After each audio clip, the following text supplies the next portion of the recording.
Masalah apa lagi? Masalah banyak utang yang belum dibayar. Masalah jomblo yang belum menikah. Dan kita butuh dengan keberkahan. Maka jangan sampai ketika turun hujan kita melalaikan waktu tersebut. Sangat rugi. Oleh karenanya orang-orang soleh sebelum kita ketika mereka diturunkan hujan kepada mereka, maka mereka pun berbahagia dengan turunnya hujan tersebut seraya memperbanyak doa kepada Allah Subhanahu wa taala. Semoga salawat dan salam senantiasa tercurahkan kepada baginda kita, suri teladan kita, Nabi kita Muhammad sallallahu alaihi wa ala alihi wasallam beserta para keluarga, sahabat dan orang-orang yang senantiasa mengikuti sunnah beliau, teladan beliau, arahan beliau.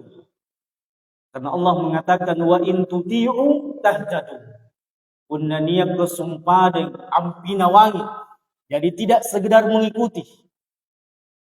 Jadi kita betul-betul bagaimana Nabi sallallahu alaihi wasallam ini kita teladani dalam segala perkara, khususnya yang berkaitan dengan ibadah kepada Allah.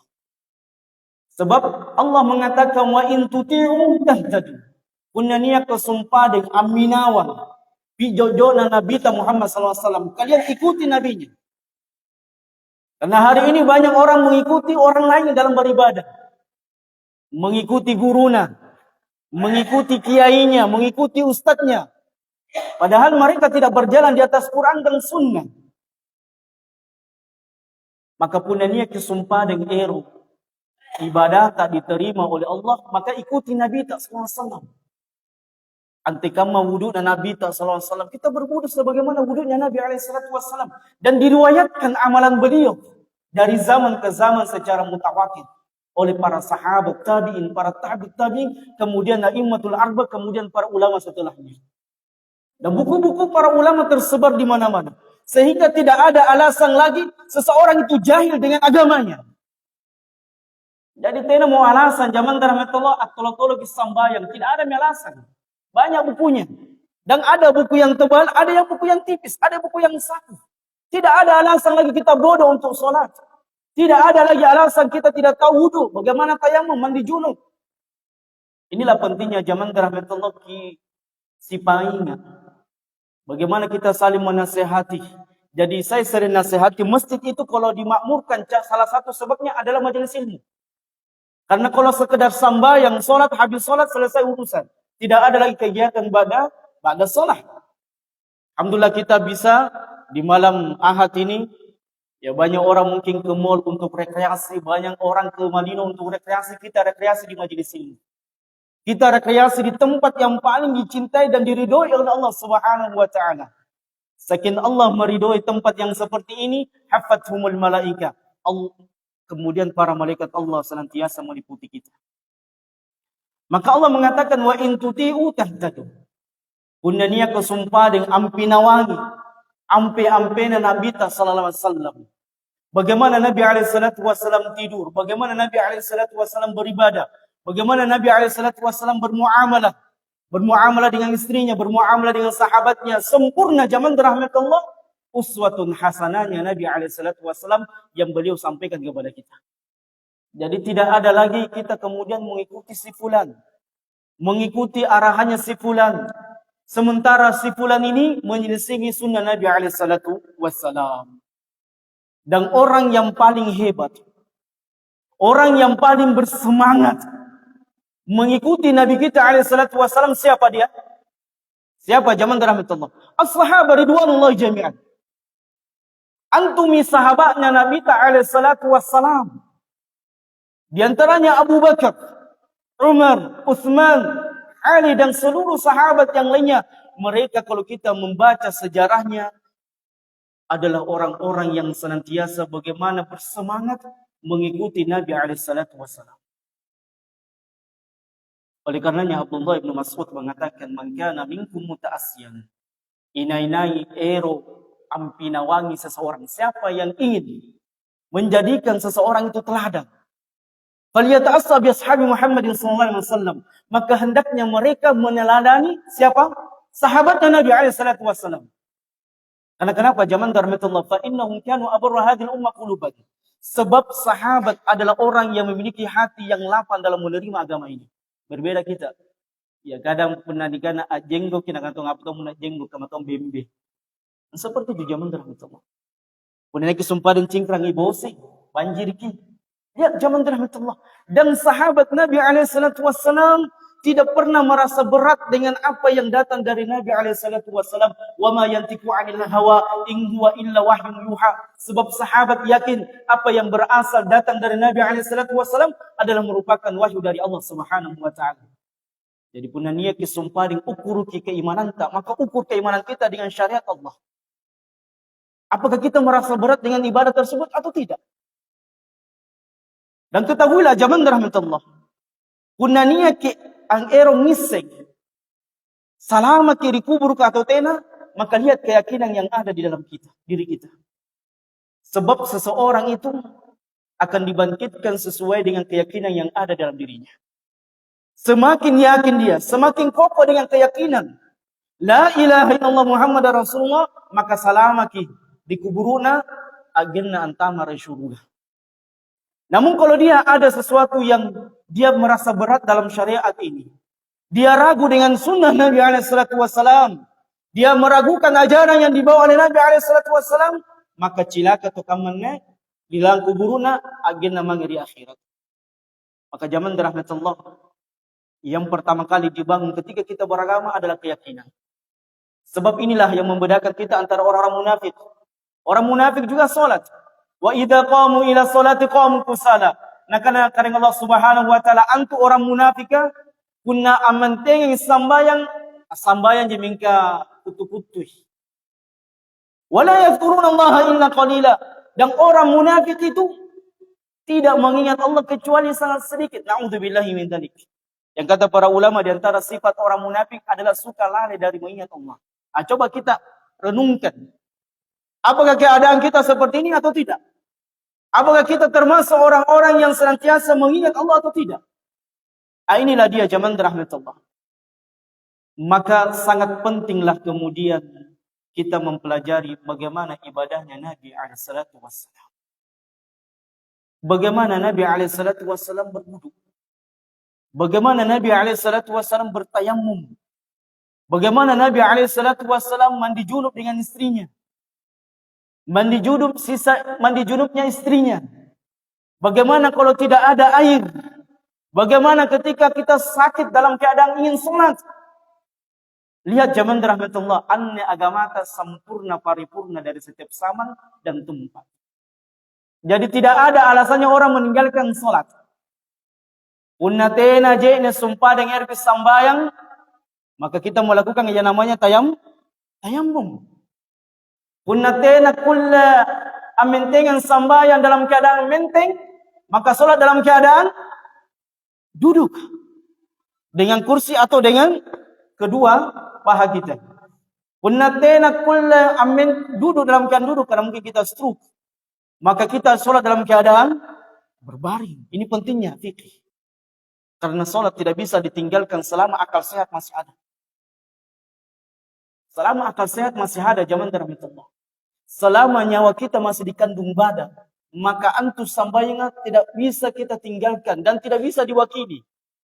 Bapak wakil orang sambayang tena perwakilan dalam sholat. Yang ada adalah perwakilan di sholat. Jadi sempurna zaman rahmatullah. Anne pangisengan na ajaran ki Nabi sallallahu alaihi wasallam. Pangisengan kami nang Korea. Perkara tauhid, perkara ibadah. Jadi jangan kita belajar aneh-aneh atas nama ajaran Islam. Karena banyak dong di zaman kita sekarang ini, kita banyak mendapatkan atas nama Islam tapi ajarannya aneh-aneh. Kita banyak dapatkan zaman rahmatullah. Ritual-ritual ibadah yang tidak sesuai dengan sunnah Nabi SAW.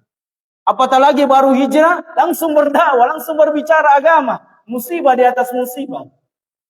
Dan termasuk dosa besar, berbicara agama tanpa ilmu. Bagaimana Ustaz kalau berprasangka dan sangkaan kita benar tetap dikategorikan salah. Jadi punennya kesempatan acarita agama. Kita yakin di antara keyakinan benar dan salah. Dan sementara kita kemudian belajar dan itu benar tetap dikategorikan salah. Makanya Islam itu dibangun di atas ilmu yakin. Tidak ada keraguan di dalamnya. Dan tidak boleh orang sotak berbicara agama. Tidak boleh orang piti kanak-kanai. Dan tidak boleh orang piti hololoi dalam beribadah kepada Allah.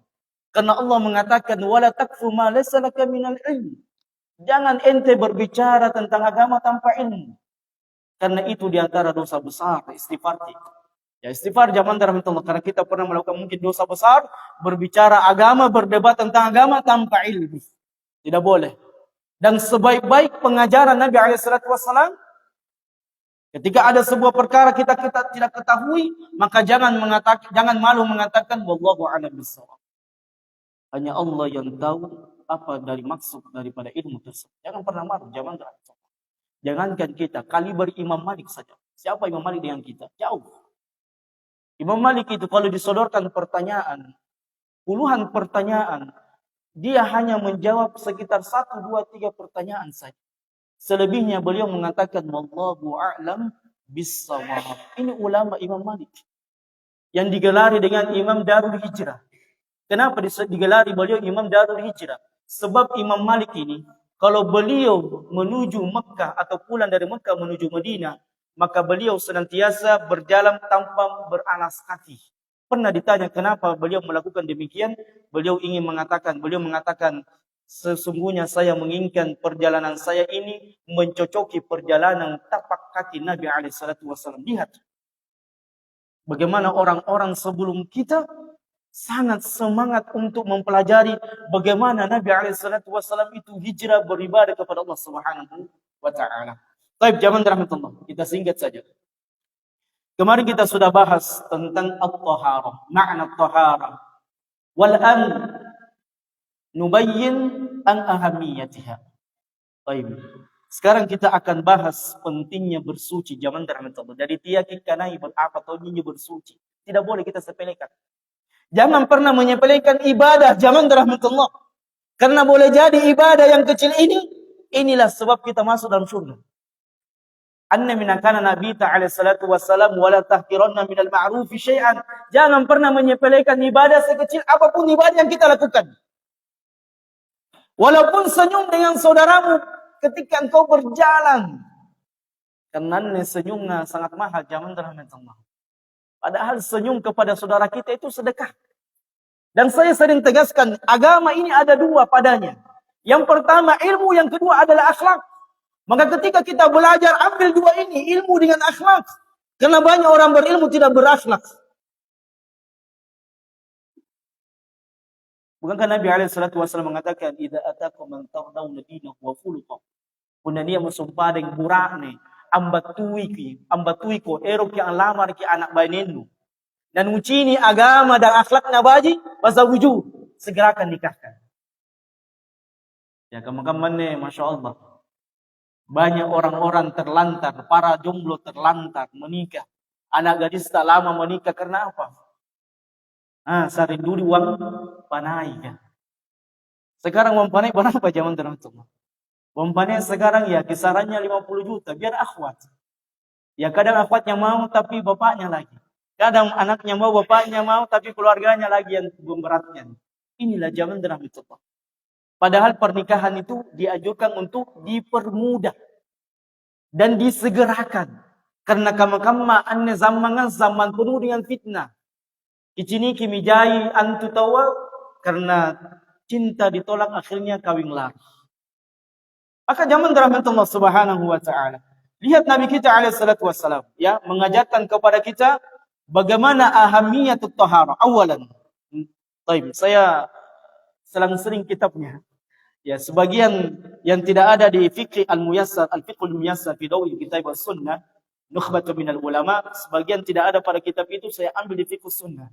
Jadi antum catat-catat saja apa yang saya sampaikan. Dan di kitab al-fiqhul al-muyassar sangat sedikit disebutkan tentang ahamiyatut taharah dan tidak disebutkan juga secara rinci tentang najas atau najis. Ini kita harus pelajari najis zaman dalam Allah.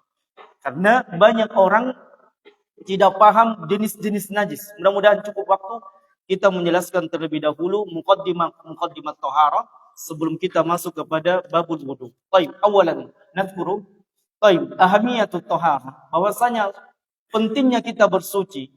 Yang pertama, bahwasanya bersuci ini adalah syarat sahnya diterima sambayang. Jadi punna niat tahu sumpah dengan sambayang tena na wudu, batal salatnya. Jadi punna tena na wudu langsung disambayang atau na panraki wudunya, atau tidak sempurna wudunya, batal salat. Jadi miftahus shalah at-tuhur. Kuncina antu sambayanga adalah bersuci. Makanya dari dini zaman rahmatullah, antu anak-anak tak niajari. Karena Nabi Ta'ala salatu wassalam muru auladakum bis shalah wa hum abana'un sab'. Parentangi anak sambayang pada saat umur 7 tahun. Jadi zaman rahmatullah, ya banyak orang tua mengeluh dan bertanya sama saya, Ustaz, anjo anakku tunggu lagi, disuruh kalau an raiki. Nangai poin patotoia, tidak ada adabnya, tidak ada akhlaknya. Maka boleh jadi zaman rahmatullah anak kita pada saat umur 7 tahun tidak diajarkan bagaimana sholat. Jadi rahasia sholat ini zaman rahmatullah sangat luar biasa. Punania kesumpah dan eroki anggap pak anak soleh dan solehnya ajari sambayang. Anna minakana kadang Allah subhanahu wa ta'ala wa'mur ahlaka bis salati wastabir 'alaiha. Parentai yang iantu keluarganu as-sambayang, istri tak salat, anak kita salat. Karena kenapa? Zaman rahmatullah, salat ini mencegah perbuatan keji dan munkar. Inna salata tanha anil fasya'i wal munkar. Kata para ulama, punanya kesumpah dengan ero. Jadi kalau kita mau anak dan keluarga kita, istri kita, mereka jauh dari perbuatan keji dan munkar, perintahkan mereka sholat. Karena siapa yang menjaga sholatnya, Allah akan menjaganya. Ketika seorang suami memerintahkan istrinya sholat, maka akan dijaga oleh Allah dari pelakor. Karena kamakaman jaitom bayine lampai buranina menjama bedina riboko as-selingkuh. Jadi luar biasa sekarang perselingkuhan zaman rahmatullah. Na'udzubillah min dzalik. Karena apa? Media sosial. Yang banyak sekarang merusak tatanan rumah tangga adalah media sosial. Apalagi punna bainin cara di Facebook. Cara di Facebook, WhatsApp, cara di TikTok, na'udzubillah min dzalik. Ini musibah zaman rahmatullah. Jadi dijaga ya anak tak. Dan suami memiliki peranan penting dalam rumah tangganya. Jadi antum burak-buraknya perlu dijaga anak tak, istri tak. Jangan khuruj sementara istri tak tidak ada yang jaga. Jangan keluar dengan keadaan meninggalkan istri dan anak tidak aman. Jangan zaman rahmatullah. Sebab ujian dan fitnah di zaman kita sekarang ini besar sekali. Ya, kejahatan-kejahatan seksual, kejahatan-kejahatan perselingkuhan itu banyak di media sosial. Maka kadang Allah Subhanahu wa taala wa'mur ahlaka bis salati wastabir 'alaiha. Parentangi anakmu bainenu as-sambayang dan sabar kau untuk sambayang karena memang salat itu berat zaman rahmatullah. Allah mengatakan dalam ayat yang lainnya wasta'inu bis sabri was shalah wa innaha lakabirah. Minta pertolonganlah kalian kepada Allah dengan apa? Bisabari was shalah, dengan sabar dan salat. Wa innaha lakabira, dan sesungguhnya salat itu benar-benar amalan yang berat dilakukan oleh orang manusia. Ya kadang iman itu naik turun zaman rahmatullah. Kita rasakan dalam diri kita. Ya kadang hari ini semangat ke sembahyang subuh di saf pertama. Muka-muka ya apalagi Ramadan kita sudah masuk di bulan Syawal, sebentar lagi masuk bulan Dzulqa'dah, Dzulhijjah dan seterusnya, ya kadang sudah mulai merosot. Kadang sudah mulai melemah, kadang sudah mulai masbuk, kadang sudah mulai di mana si fulan sibuk dengan dunianya. Na'udzubillah. Al-imanu yazidu wa yanqus, yazidu bit-ta' wa yanqus bil ma'asi. Antu iman nga ilalana kalenta sifatnya elastis dia. Bertambah dan berkurang. Bertambah dengan ketaatan dan menjaga ketaatan ini berat. Sangat susah orang istiqomah dalam ketaatan, sangat susah. Maka karena ulama salah satu sebab kita istiqomah adalah majelis ilmu. Jangan pernah meninggalkan majelis ilmu. Karena iman ini butuh dicas dengan nasihat, ad-dinun nasihat. Kisi paingat ki zaman rahmatullah. Dan begitulah keadaan orang-orang soleh sebelum kita. Tena punanya ki sebuntul siaganta, ya apa itu bisnis lumayan tuh adik. Siapa keuntungan deket? Tidak, zaman rahmatullah. Orang-orang soleh sebelum kita ketika mereka bertemu saling nasihat menasihati dalam ketakwaan. Sebagaimana Nabi SAW menasihati para sahabatnya, ittaqillah haitsu ma kunta.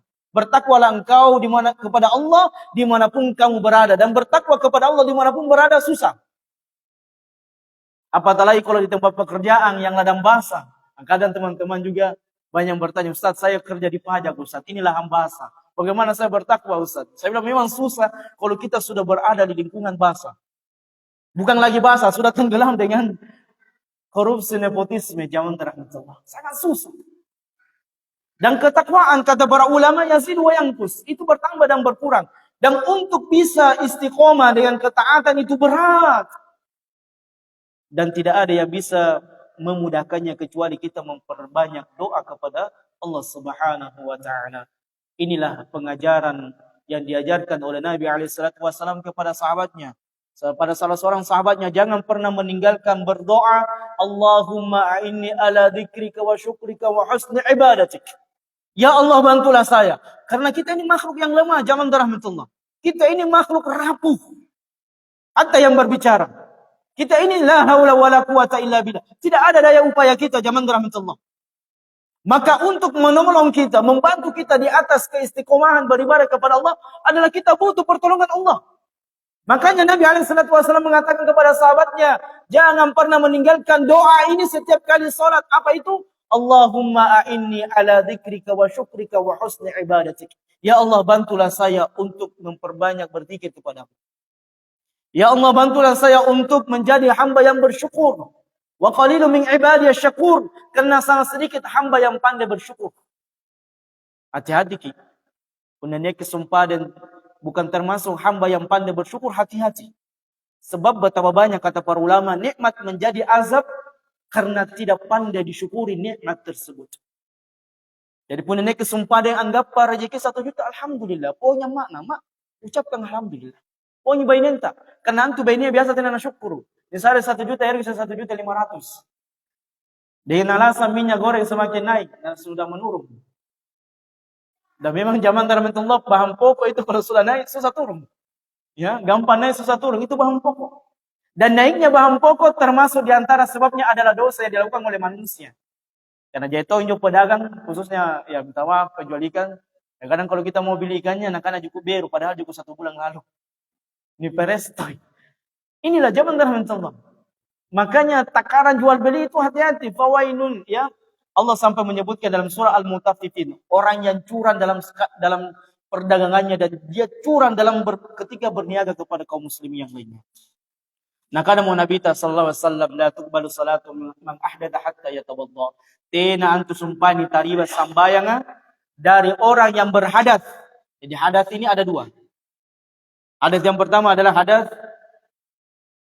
Jadi hadas ini ada 2 zaman tertentu. Sering kita lakukan dalam hari-hari kita. Hadas yang pertama adalah hadas yang kecil. Seperti apa? Zaman tertentu hadas kecil. Kencing. Kemudian apalagi setelah kencing? Selain kencing. Makharaja min dubur. Aywa. Taib. Kemudian hadas ada yang besar.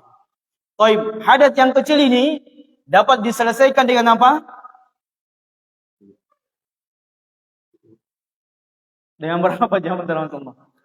Dengan 2. Imma bil wudu, imma bil tayammum. Jadi tayammum itu pengganti wudu. Dan dia pengganti junub, mandi janabah. Jadi jangan lupa, akhir dari semua ibadah kalau kita tidak mampu bersuci adalah tayammum. Jadi mudah. Allah memberikan syariat ini untuk beribadah kepadanya dengan mudah zaman tertentu. Allah mengatakan, Qaf ma anzalna 'alaikal Qur'ana litashqa. Qaf, wallahu alam bi muradihi. Allah alam dengan apa makna daripada potongan ayat ini. Allah mengatakan, ma anzalna 'alaikal Qur'ana litashqa. Kami tidak turunkan syariat ini kepada Muhammad supaya hidupmu sempit, tidak. Makanya orang semakin jauh dari agamanya, semakin susah dia mendapatkan jalan hidup dari permasalahan hidup yang dia hadapi. Namun orang yang semakin dekat dengan ajaran agama, semakin dia dekat dengan Allah, semakin dia berilmu, maka hidupnya sangat mudah. Makanya orang yang sangat susah untuk disesatkan syaitan adalah orang yang berilmu. Selalu ada dia mendapatkan jalan keluar dari segala permasalahan yang dia hadapi, karena dia berilmu. Ini hebatnya orang berilmu zaman rahmatullah. Makanya ahli sunnah wal jamaah, para salafiyun, dari zaman ke zaman, hujah mereka selalu terang beneran. Karena selalu patokannya Quran dan sunnah. Ala fahmi salafil ummah, tidak ada yang lainnya. Inilah hebatnya orang-orang soleh sebelum kita. Kemudian, zaman rahmatullah. Yang kedua, orang yang memperbaiki wudunya, bersucinya, maka itu diantara bentuk pengagungan kita kepada Allah. Sebab banyak orang melalaikan wudu. Sebab banyak orang wudu menyepelekan wudu. Sebab ada orang wudu tidak sadar dia sudah di WC. Dia mau ngapain dia tidak sadar. Kenapa? Tidak ada pengagungan kepada Allah dengan ibadah yang agung ini. Padahal Nabi SAW menyebutkan dalam sebuah hadisnya yang sahih. Siapa yang berwudu, kemudian dia membaca doa setelah wudu. Apa doanya zaman rahmatullah? Terus kemudian bersyahadat. Maka apa kata Nabi SAW? Dibukakan baginya pintu surga. Kadang kita lalai. Makanya untuk memunculkan pengagungan itu, indahnya dibangun di atas ilmu, pengetahuan. Oleh karenanya Allah mengatakan, innama yakhsyallaha min ibadihi al-ulama. Semakin orang berilmu, semakin takut dia kepada Allah. Semakin dia mengetahui keagungan Allah, dalam wudhu saja dia mendapatkan kesehatan. Jadi tidak usah ajari orang Islam bagaimana hidup cara sehat. Kemarin ada COVID-19, ya jaga jarak, rajin cuci tangan, pakai masker. Islam sudah mengajarkan bagaimana antisipasi dari bakteri-bakteri yang ada di lingkungan kita dengan cara apa? Wudhu. Luar biasa Islam zaman rahmatullah. Tidak usah Anda mengajari Islam bagaimana Islam bermuamalah. Tidak usah Anda ajari Islam bagaimana Islam itu bersosialisasi, bernegara. Tidak usah Anda ajari Islam bagaimana berinteraksi, bertoleransi dengan agama yang lainnya. Tidak usah Anda ajari Islam bagaimana bersuci, bagaimana hidup sehat yang baik. Islam sudah mengajarkannya. 1443 Hijriah yang lalu. Inilah hebatnya Islam. Hanya harus bangga dengan Islam. Alhamdulillah. Jadi kalau kita paham dengan nikmat ini, maka kita akan bersyukur dengan nikmat hidayah. Ya kadang kita menyepelekan hidayah. Kadang kita menyepelekan Islam. Seolah-olah harta itu adalah merupakan tujuan utama kita. Seolah-olah dunia, berlomba-lomba dengan dunia, itu adalah kebesaran. Tidak, demi Allah. Kebesaran di dalam diri seorang sahabat adalah manakala mereka mengucapkan syahadat wa la ilaha illallah. Inilah zaman rahmatullah. Pentingnya orang berilmu. Dibangun di atas ilmu. Supaya dia bisa merasakan betapa indahnya ini syariat. Kadang kita menyepelekan salat. Karena kita tidak mengilmuinya. Tidak paham makna syariat tersebut. Luar biasa zaman rahmatullah. Kata dokter itu. Salah satu sebab orang itu tidak pikun adalah banyak ruku, banyak sujud. Karena kenapa? Ketika kita sujud apa? Aliran darah banyak ke kepala. Itu yang menguatkan otak kita sehingga kita tidak jadi pikun. Ini hebatnya solat zaman rahmatullah. Apalagi penenek sumpah yang tambah solat malam. Luar biasa. Rasakan manfaatnya zaman rahmatullah. Ada seorang ulama pernah mengatakan dan menasihati muridnya. Kalau antum mau hidup sehat, ikuti saja sunnah. Antum hidup sehat. Dan insya Allah rumah sakit akan sepi. Karena kenapa? Karena semua syariat, pengajaran yang diajarkan oleh Nabi SAW, itu adalah pola hidup sehat dan bagaimana beribadah kepada Allah dengan sebaik-baiknya. Misalnya saja kalau kita mau operasi, kadang dokter nasihatkan sebelum operasi apa? Puasa dulu, jangan makan. Coba lihat zaman rahmatullah. Bunda tinggi kolesterol tak, rajin di puasa zaman rahmatullah. Kalau ada jantung koloner, rajin puasa saja. Ini hebatnya puasa zaman rahmatullah. Belum lagi dengan ibadah siwak, gosok gigi. Sebelum orang mengenal gosok gigi, ya, majanul asnan, odol, Islam sudah mengajari kita untuk bersiwak. Laula an asyqa ummati la amartum bisiwak ma'a kulli wudu wa fi riwayati ma'a kulli shalah. Andaikan tidak memberatkan umatku, maka saya akan perintahkan mereka untuk bersiwak, gosok gigi. Karena penatena menisikat gigi zaman dalam tolo na'udzubillahi min dzalik. Apatala puna pakaluru maki atau lebak ngandre bawang putih, bawang eja, takbiratul ihram, Allahu Akbar terganggu di samping. Jadi itu termasuk ketoliman zaman dalam tolo. Makanya ya, kalau kita ingin hidup sehat itu, pola hidup sehat mengikuti sunnah Nabi SAW, maka hidup kita akan luar biasa. Contoh misalnya makan. Saya pernah berdialog dengan dokter. Ya, dokter mengatakan, ya semua dokter mengatakan hampir semua penyakit yang diderita oleh manusia sebabnya adalah makanan yang mereka makan. Ya, dan Nabi SAW dan Allah mengatakan apa? Kulu wasyarabu wala tusrifu. Coba lihat ayat ini zaman rahmatullah. Silakan makan dan minum yang dihalalkan oleh Allah. Satu kata kunci dalam makan dan minum, wala tusrifu, dan jangan berlebihan. Orang kadar gulanya tinggi karena berlebihan karbohidrat.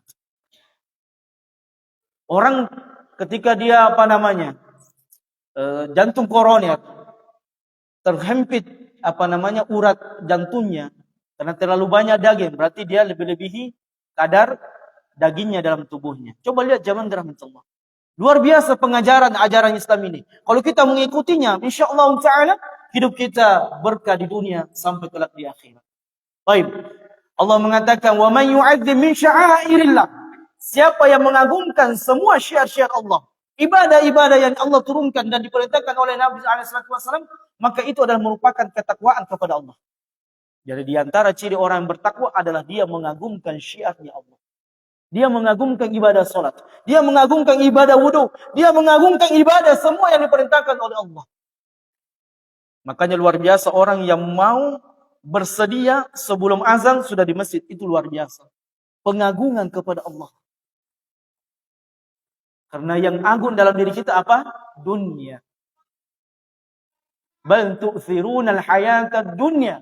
Sungguh kalian wahai manusia lebih menonjolkan, lebih mendahulukan, lebih mencari mengejar dunia daripada akhirat. Itu tabiat dunia. Dan dunia zaman rahmatullah seperti air laut. Semakin kita meminum air laut tersebut, maka kita semakin haus. Itulah dunia zaman rahmatullah. Dan orang yang cinta dengan dunia, maka tidak pernah beres urusannya.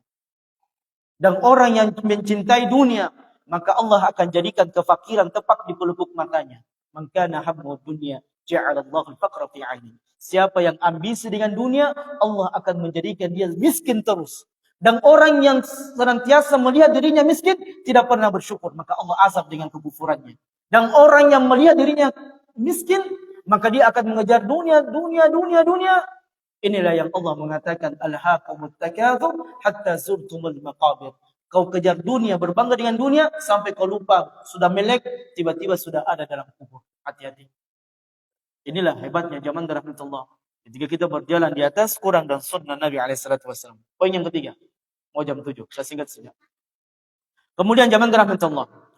Orang yang memperbaiki bersucinya, memaksimalkan cara bersucinya, maka dia dipuji oleh Allah Rabbul Alamin.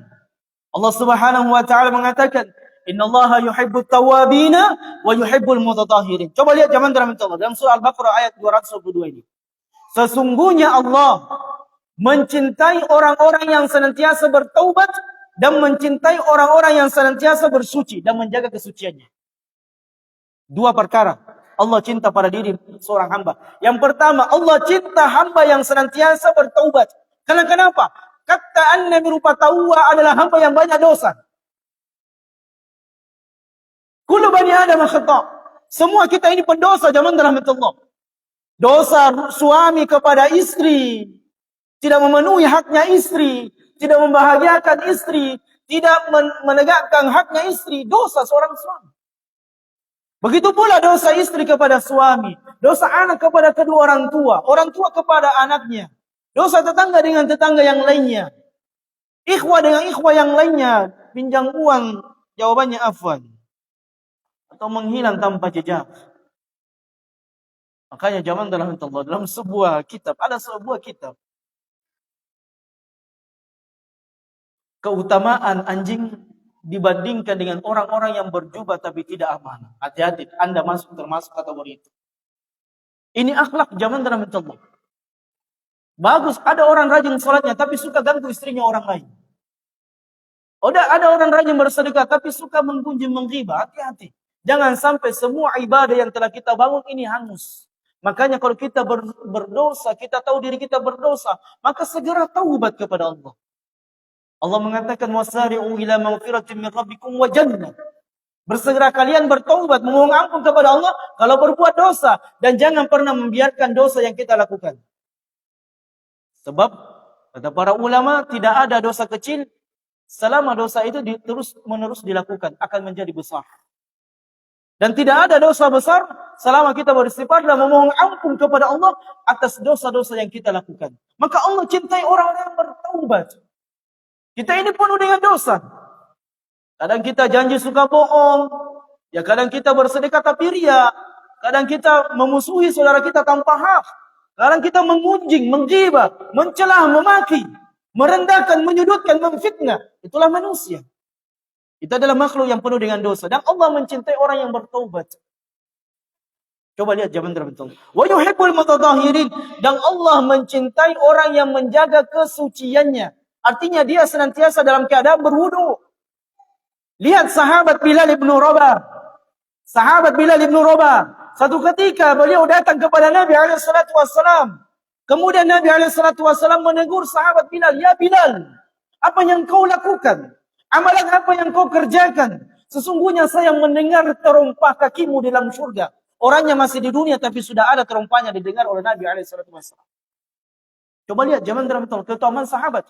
Orangnya masih hidup di dunia. Masih makan. Masih berjalan. Masih bertemu dengan istrinya. Tapi nama-nama mereka telah termaktub di dalam surga. Allahu Akbar. Kita belum tentu zaman dalam Allah seperti sahabat. Makanya orang mau menyandingkan dirinya dengan sahabat jauh zaman dalam Allah. Kenapa? Karena keimanan yang hebat. Keimanan yang dahsyat. Terakhir, sebelum kita tanya jawab. Ini masih ada satu. Antum ketika perang Khaybar zaman dalam Allah. Siapa yang tidak tahu perang Khaybar? Coba lihat di dalam kitab sejarah yang dikarang oleh para ulama. Perang Khaybar. Perang Khaybar yang memakan waktu yang sangat lama. Karena Yahudi pada saat itu diperangi memiliki 9 benteng. Dan satu demi satu itu dijatuhkan oleh kaum muslimin. Itu sangat berat. Tapi lihat. Ketika para sahabat sudah letih. Kehabisan makanan. Sudah letih habis tenaga. Mereka ingin makan. Dan tidak ada makanan yang mereka bisa makan. Kecuali keledai-keledai mereka yang mereka bawa dari kota Madinah. Kemudian mereka menyembelih keledai tersebut. Kemudian dimasak. Mau dimakan. Datanglah utusan Nabi SAW menyerukan sesungguhnya daging himar diharamkan oleh Allah Subhanahu wa taala untuk dimakan. Coba lihat zaman dalam Allah. Sudah habis tenaga. Pedang masih bercucuran darah, belum dilap. Habis makanan. Tidak ada makanan. Tidak ada makanan zaman dalam Allah dimakan oleh para sahabat. Tinggal keledai sudah dipotong.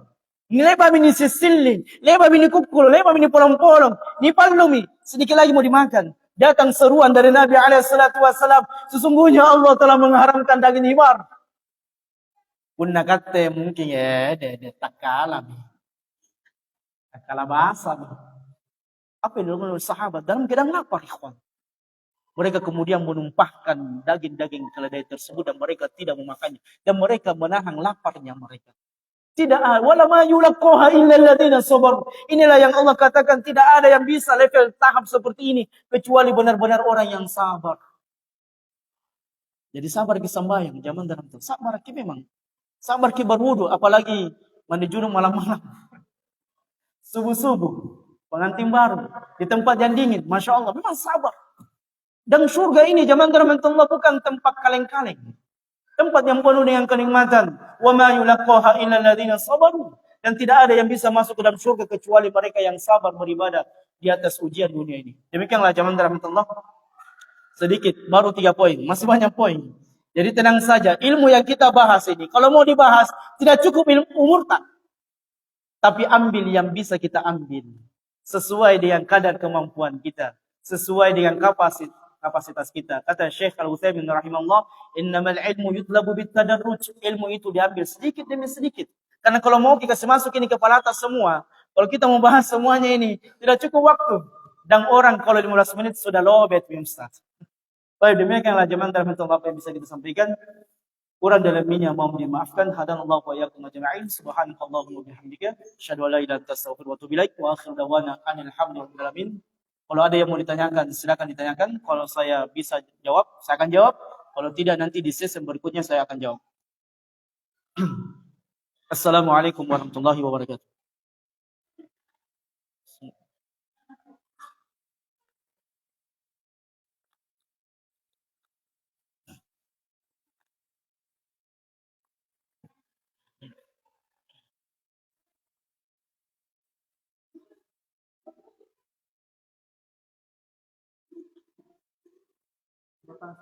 Ya, fadhal. Saya pernah dengar dan disuruh bahwa kita dalam itu dilarang pakai buku apa untuk macam menjelaskan. Baik, keterangan ini ya khilaf di antara para ulama. Ya, sebagian para ulama ketika mandi junub ya bukannya larangan haram. Ini juga perlu diperhatikan. Jadi larangan itu ada dua. Ada larangan tanzih yang memang larangan tersebut tidak boleh dilakukan karena itu hukumnya haram. Ada namanya larangan makruh atau larangan yang sifatnya ringan. Ya. Seperti la yashrabanna ahadukum qa'iman. Janganlah salah seorang di antara kalian minum dalam keadaan berdiri. Namun sebagian sahabat pernah melihat Nabi SAW minum dalam keadaan berdiri. Dan dijelaskan oleh para ulama, ini coba lihat zaman rahmatullah. Ulama yang mengatakan boleh berdiri kalau air zam-zam. Karena Nabi SAW yashrabu al-ma, beliau minum air ketika beliau minum air zam-zam. Kemudian para ulama mengatakan mutlak air, apapun itu air.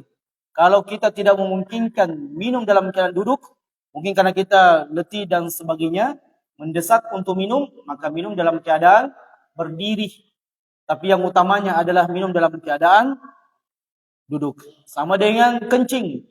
Ketika Aisyah radhiyallahu anha ditanya, pernahkah Nabi SAW kencing dalam berdiri?